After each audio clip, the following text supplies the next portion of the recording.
আপনারা সকলেই সাক্ষী।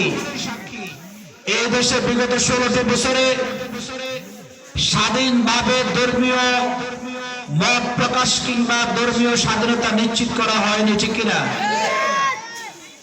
এই দেশে পূজা পার্বণে কোনো বাধা ছিল না, নাচ গানের অনুষ্ঠানেও কোনো বাধা ছিল না।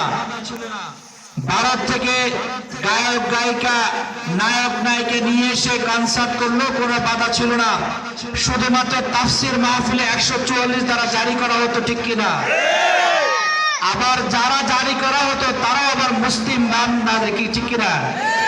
কেউ কেউ নাকি রাতের বেলায় 80 রাকাত তাহাজ্জুদের নামাজও পড়েন, আবার ফজর নাকি কোরআন তেলাওয়াত দিয়ে শুরু করেন।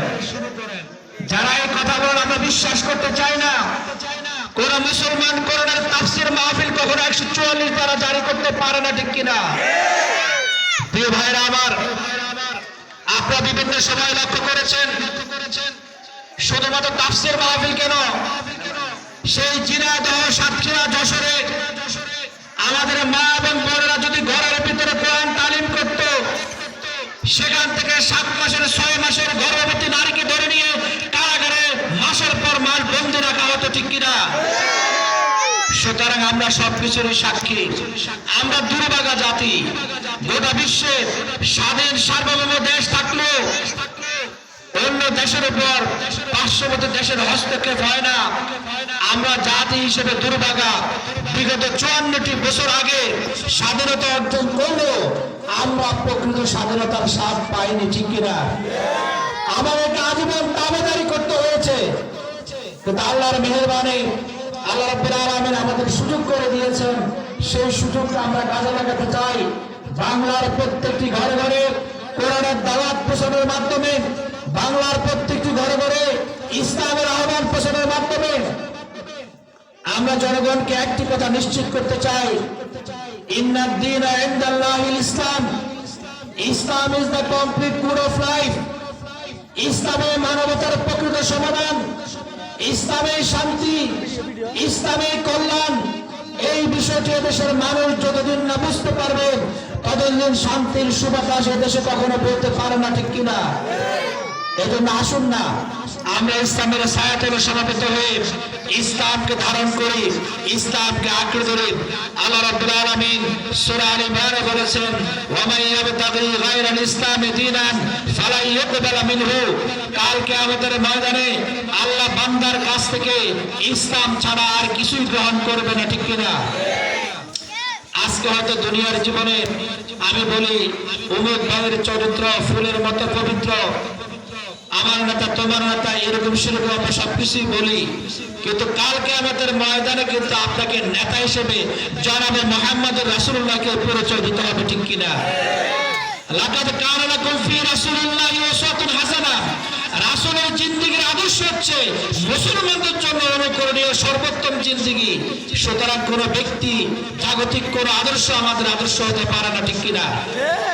প্রিয় মুসলিয়ানে কেরাম, আমরা বিগত 16টি বছরে এই দেশের আলেম ওলামাকে প্রকৃত সম্মান দিতে পারিনি। যে আলেম ওলামা আমাদেরকে কোরআন শিখায়, ইসলামের পথ নির্দেশ করে, সেই আলেম ওলামার কবরে রশি বেঁধে হাতে হাত করা পড়ে কারাগারে নেওয়ার দৃশ্য আপনারা দেখেছেন, ঠিক কিনা? আলেম ওলামারা মসজিদের মিম্বরে দাঁড়িয়ে কোরআন থেকে সুন্নাহ থেকে হক কথা বলতে পারেনি। দু একজন হক কথা বললে এই জুমায় হক কথা বলতো, পরের জুমায় তার চাকরি চলে যেত, ঠিক কিনা? কিন্তু আপনাদের মনে রাখতে হবে, এই ভূখণ্ড হাজী শরীয়তুল্লাহর নেতৃত্বে ফরাজি আন্দোলন এই ভূখণ্ডে হয়েছিল। মাওলানা মীর নিসার নেতৃত্বের নেতৃত্বে বাঁশের কেল্লা করে বিজয়ীদের বিরুদ্ধে লড়াই হয়েছিল, ঠিক কিনা? সুতরাং এই দেশের মাটি, এই দেশের জমিন, এই দেশের গাছপালা আলেম ওলামাদের কথা বলে, তাদের সম্মানের কথা বলে। আগামী দিনে আলেম ওলামার বিরুদ্ধে, কোরআন সুন্নাহর বিরুদ্ধে, মসজিদ মাদ্রাসার বিরুদ্ধে কেউ যদি চোখ লাগানোর চেষ্টা করে, আমরা বলি এদেশে আর সেই সিস্টেম চলবে না, ঠিক কিনা? আলেমরা আমাদের সম্মানের পাত্র, তারা আমাদের আলোকবর্তিক হিসেবে সমাজে ভূমিকা পালন করেন। সমাজে মুসলিয়ানে কেরাম, আমি আপনাদের কাছ থেকে দোয়া চাই, বেশি আর কথা বাড়াতে চাই না। আরেকটি প্রোগ্রাম আমার আছে লালবাইতে, জয়নগর, এই জন্য আজকে যদি সম্মানিত হুজুরের আরো আলোচনা শুনতে পারতাম বা আপনাদেরকে সময় দিতে পারতাম অনেক বেশি ভালো লাগতো। আমি মেরকোটবাসীকে একটা আবেদন জানাতে চাই। এই আবেদনটা হচ্ছে, আমাদের যুব সমাজ হচ্ছে আমাদের সম্পদ, কিন্তু বিগত 16টি বছরে এই যুব সমাজকে উন্নতির জন্য রাষ্ট্র কোনো ব্যবস্থা নেয়নি। যুব সমাজ মাদকের সেবনে আক্রান্ত ছিল। যুব সমাজের হাতে কাজের পরিপত্র অস্ত্র তুলে দেওয়া হয়েছিল। যুব সমাজের হাতে চাঁদাবাজি টেন্ডারবাজির লাইসেন্স দেওয়া হয়েছিল।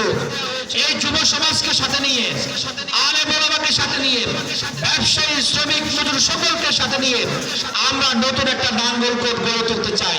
আমরা কি আপনাদের সমর্থন পাবো ইনশাআল্লাহ?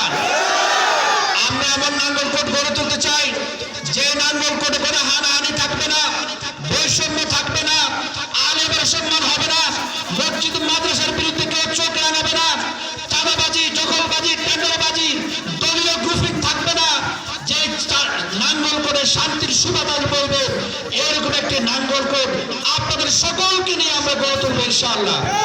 আল্লাহ আমাদের এই সহায়ক আজকের আয়োজন যারা করেছেন প্রত্যেকের অন্তরস্থল থেকে মোবারকবাদ জানিয়ে এবং প্রত্যেকের জন্য দোয়া করে আমার জন্য প্রিয়তম বাবার দোয়া চেয়ে কথা শেষ করছি।